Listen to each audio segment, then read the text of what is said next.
তমলুকের পারমিশন সহ আমি ৭৫ বার আমি হাইকোর্ট থেকে অনুমতি নিয়েছি। এবারে পুলিশ আমাকে অনুমতি দিয়েছিল।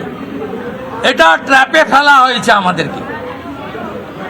1টা থেকে 3টা কোনো কারণ ছাড়াই তৃণমূলকে পারমিশন, 3টের পরে ডিসবার্স না করে অভিষেক, তোলাবাজ অভিষেক, যার নাম ৭৩ বার সুজয় কৃষ্ণ ভদ্র কাকু বলেছে, সেই তোলাবাজ চোর, তিনি পুলিশকে নির্দেশ দিয়ে তিনি এইটা করেছেন, আমাদের ট্র্যাপে ফেলেছেন।